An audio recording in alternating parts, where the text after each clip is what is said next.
السلام علیکم ورحمۃ اللہ وبرکاتہ۔ نحمدہ ونصلی علی رسولہ الکریم، اما بعد۔ آج ہم نے انشاءاللہ لیکچر نمبر 4 سورۃ فاتحہ کو شروع کرنا ہے انشاءاللہ، اور اس کی پہلی آیت اور دوسری آیت دونوں انشاءاللہ آج ہم پڑھیں گے۔ دوسری آیت چونکہ الرحمن الرحیم ہے اور ہم یہ دو لفظ جو ہیں وہ پہلے پڑھ چکے ہیں پچھلی آیت میں بسم اللہ الرحمن الرحیم میں، اس وجہ سے آج ہم دو آیات پڑھیں گے۔ سب سے پہلے ہمیں سمجھنا یہ ہے کہ سورت کا نام ہے سورت فاتحہ، تو سورت کا فاتحہ نام ہے تو فاتحہ کا معنی پہلے ہم سمجھیں گے، اس کے بعد اس کے شان نزول پہ آئیں گے، اس کے بعد اس کے ترجمے پہ آئیں گے، اور ترجمے کے بعد ان جو سورت میں چوز کیے گئے جو الفاظ ہیں ان پر غور کریں گے۔ تو آئیے گا، سب سے پہلے ہم دیکھتے ہیں کہ بھی اس سورت کا نام سورت فاتحہ ہے، تو سورت فاتحہ کا مطلب کیا ہوتا ہے؟ فاتحہ کا اصل میں اگر آپ ڈکشنری میں دیکھیں، عربک ڈکشنری میں، تو فاتحہ کا مطلب ہوتا ہے کھولنا، ابتدا کرنا۔ تو جب ہم قرآن مجید کھولتے ہیں تو سب سے پہلی جو سورت ہماری نظر پہ آتی ہے تو وہ سورت فاتحہ ہے، اس وجہ سے اس کا نام سورت فاتحہ ہے، جس کو ہم دیباچہ کہہ سکتے ہیں، ابتدا کہہ سکتے ہیں۔ قرآن مجید کی ابتدا سورت فاتحہ سے ہوتی ہے، اس وجہ سے یہ سورت کا نام سورت الفاتحہ ہے۔ دوسری بات کہ اس سورت کا شان نزول کیا ہے؟ اس سورت کے شان نزول کے بارے میں اگر ہم غور کریں کتب احادیث میں، تو سیدنا عبداللہ ابن عباس رضی اللہ تعالیٰ عنہ سے ایک روایت موجود ہے، فرماتے ہیں کہ ایک دن حضرت جبرائیل علیہ السلام اللہ کے رسول صلی اللہ علیہ وسلم کے پاس تشریف فرما تھے، تو اللہ کے رسول صلی اللہ علیہ وسلم نے اور اس وقت ایک زوردار آواز سنی جو آسمان سے آئی تھی۔ حضرت جبرائیل علیہ السلام نے کہا کہ یہ آسمان کا وہ دروازہ کھلا ہے جو پہلے کبھی نہیں کھلا، اور وہ فرشتہ آیا ہے جو پہلے کبھی زمین پر فرشتہ وہ نہیں آیا۔ تو جب وہ فرشتہ آیا، اللہ کے رسول کے پاس آیا اور اللہ کے رسول کو کہا کہ میں آپ کو دو نور دینے لگاؤں جو اس سے پہلے کسی اور نبی کو نہیں عطا کیے گئے۔ تو وہ دو نور میں سے انہوں نے بتایا ایک نور جو ہے وہ سورت فاتحہ ہے، اور دوسرا نور سورت بقرہ کی آخری آیات ہیں۔ یعنی کہ یہ سورت فاتحہ بہت ہی امپورٹنٹ ہے، بہت ہی اہم ہے۔ اب دیکھ لیں کہ اتنی اہم ہے کہ ہم ہر نماز میں اس کو پڑھتے ہیں، اتنی اہم ہے۔ اس سے بڑھ کے اس کی اہمیت کیا ہو سکتی ہے کہ ہر مسلمان 5 وقت کی نماز میں ہر رکعت میں اس سورت کو پڑھ رہا ہوتا ہے۔ الحمدللہ رب العالمین، اس کی اہمیت یہ ہے۔ تیسری بات یہ ہے کہ یہ سورت نازل کب ہوئی؟ یہ سورت نازل تقریباً ابتدائی زمانہ میں ہوئی، جب اللہ کے رسول کو نبوت عطا کی گئی، اور کہا جاتا ہے کہ سب سے پہلے جو سورت پوری نازل ہوئی وہ سورت فاتحہ تھی۔ جیسے اس سے پہلے سورت الگ، سورہ مزمل، سورہ مدثر کی چند آیات نازل ہوئی تھی، لیکن کوئی پوری سورت نازل نہیں ہوئی تھی۔ تو سب سے پہلے جو پہلی سورت نازل ہوئی وہ سورت فاتحہ تھی۔ بہت ہی پیاری سورت ہے، ہم آج اس کی یہ پہلی آیت اور دوسری آیت کا مطالعہ کریں گے۔ تو آئیے، سب سے پہلے لفظ ہے الحمدللہ رب العالمین۔ الحمد کا لفظ ہے، اس میں ایکچولی دو لفظ ہیں، ایک ہے الف لام اور ایک ہے حمد۔ الف لام کا معنی ہوتے ہیں تمام۔ آپ اس معنی کو بھی ذرا غور سے یاد کر لیں کیونکہ یہ آگے بھی استعمال ہونے والا ہے۔ الف لام کا معنی اکثر اور بیشتر جو ہے وہ تمام کے معنی میں، سب کے معنی میں استعمال ہوتا ہے۔ کہ یہاں پہ ہم دیکھیے، الحمد کا معنی ہے تمام اور حمد کا معنی ہے تعریفیں۔ یہ دو لفظ ہیں جس کو میں نے تھوڑا سا الگ الگ کر کے ریپرزینٹ کیا ہے۔ اس کے بعد لفظ ہے للہ۔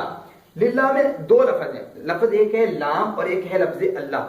لام کا معنی ہوتا ہے کے لیے، یہاں پہ لام کا معنی ہے کے لیے، اور لفظ اللہ کا معنی اللہ ہی ہے۔ اور ربی جو رب ہے، العالمین تمام جہانوں کا۔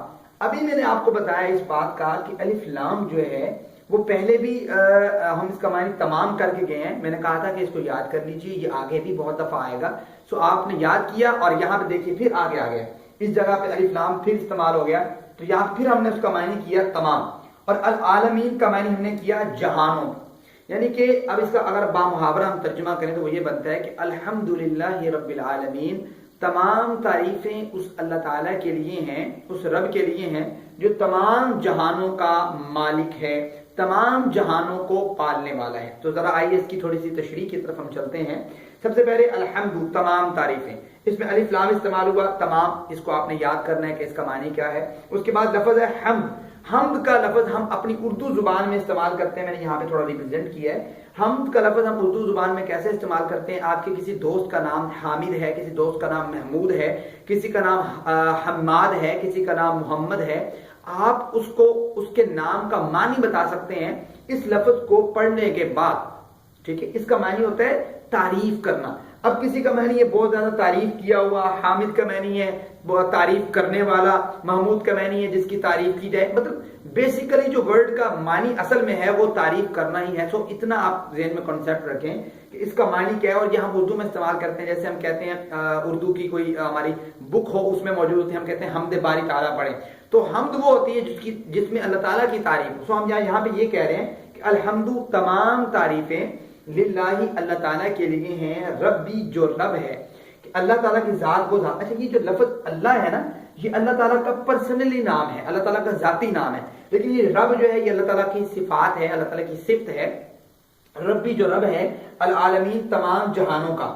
اب اچھا عالمین ہم نے دیکھنا ہے کہ عالمین تمام جہانوں سے کیا مراد ہیں.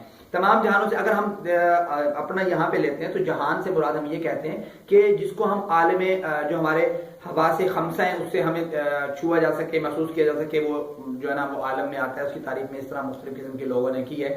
بٹ یہاں پہ جو عالم مراد ہے وہ دیکھیں، ایک عالم ہے عالم غیب، ایک ہے عالم شہادت، ٹھیک ہے، ایک ہے عالم انسانیت، ایک ہے عالم جن، ایک ہے عالم ملائکہ فرشتوں کا عالم. اس لحاظ سے بہت سارے عالم ہیں. پھر اس طرح بھی آپ کہہ سکتے ہیں کہ ایک قوم ہے، اس کے بعد دوسری قوم آتی ہے، وہ ایک الگ عالم ہے. ٹھیک ہے، زمانہ چینج ہوا، عالم چینج ہو گیا.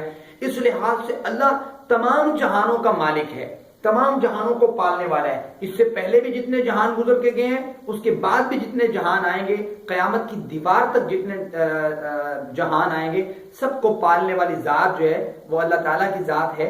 یہاں پہ ہم یہ اس چیز کا اعتراف کر رہے ہوتے ہیں جب ہم نماز میں کھڑے ہو کے ہاتھ باندھ کے اللہ تعالیٰ کے سامنے کھڑے ہوتے ہیں اور یہ کہہ رہے ہوتے ہیں کہ الحمدللہ رب العالمین، اللہ تعالیٰ ساری تعریفیں آپ کے لیے ہیں جو تمام جہانوں کا پالنے والا ہے. اللہ تعالیٰ نے انسانوں کو اپنی مخلوق کو یہ ادب اور آداب سکھایا ہے کہ کبھی کہ اب اصل میں یہ سورہ فاتحہ کی جو مضمون ہے نا، اس میں جو بیان کیا گیا ہے وہ اصل میں دعا ہے کہ ہم دعا اللہ تعالیٰ سے مانگتے ہیں کہ ہمیں سیدھا راستہ دکھا اور ہمیں اس طرح. تو ہم دعا مانگتے ہیں، اس کا جواب دعا پورا قرآن ہے. ٹھیک ہے، سورہ فاتحہ میں ہم دعا مانگ رہے ہوتے ہیں اور دعا کرنے کا جو ادب آداب سکھلایا گیا یہاں پہ کیا ہے کہ سب سے پہلے آپ جس ذات سے دعا مانگ رہے ہیں اس کی کچھ تعریف بیان کریں، اس کی کچھ تعریف رکھیں اس ذات کے سامنے. ہم یہاں پہ تعریف کر رہے ہوتے ہیں اللہ تعالیٰ کے سامنے، اللہ تعالیٰ الحمدللہ رب العالمین. اس کے بعد الفاظ ہیں الرحمن الرحیم، جو کہ ہم گزشتہ لیکچر میں پڑھ چکے ہیں، تو اس کی تفصیل کی زیادہ ضرورت نہیں ہے. اتنی صرف یاد رکھیں کہ الرحمن فاعلان کے وزن پہ، الرحیم فعیل کے وزن پہ، دونوں مبالغہ کے صیغے ہیں اور ان کا معنی ہے بہت زیادہ رحم کرنے والا. یہاں پہ دوبارہ لانے کا مقصد اللہ تعالیٰ کا یہ ہے کہ جو پورے جہانوں کو پالنے والی ذات ہے اس کے اندر یہ دو صفتیں ہونا بہت لازم ہے. نہیں تو اگر یہ دو صفتیں نہیں ہیں، وہ رحم کرنے والا نہیں ہے، رحمان نہیں ہے کہ دنیاوی لوگوں پر رحم ہی نہیں کرتا، جو اپنے ماننے والے ان کو دے رہا ہے، جو نہیں ماننے والوں کو نہیں دے رہا، تو پھر یہ زندگی، یہ دنیا چل ہی نہیں سکتی تھی. سو دنیا کو چلانے کے لیے، ہر کسی کو پالنے کے لیے یہ ان صفات کا ہونا لازمی ہے. دوسری بات کہ ہم یہاں پہ دیکھیں گے کہ عالمین جو ہے اس کو ہم اردو میں استعمال کرتے ہیں کہ جیسے ایک بہت پیارا سا شعر ہے کہ دو عالم سے کرتی ہے بیگانہ دل کو، عجب چیز ہے لذت آشنائی. اس قسم کا کچھ اشعار میں ہم اس استعمال کرتے ہیں لفظ عالم. تو وہ عالم کا معنی ہوتا ہے، ایک لفظ ہوتا ہے عالم اور ایک لفظ ہوتا ہے عالم. ہم نے اس میں ڈفرینٹ دیکھنا ہے کہ اس میں فرق کیا ہے. عالم کا جو معنی ہوتا ہے وہ ہوتا ہے جہان، جو عالم کا معنی ہوتا ہے وہ ہوتا ہے علم والا. تو یہاں پہ جو لفظ استعمال کیا گیا ہے وہ زبر کے ساتھ ہے، نہ کہ زیر کے ساتھ. ایک زبر اور ایک زیر سے معنی چینج ہو جاتا ہے. تو یہاں پہ ہے العالمی، تو زبر کے ساتھ ہے جس کا معنی ہے عالم، جہان.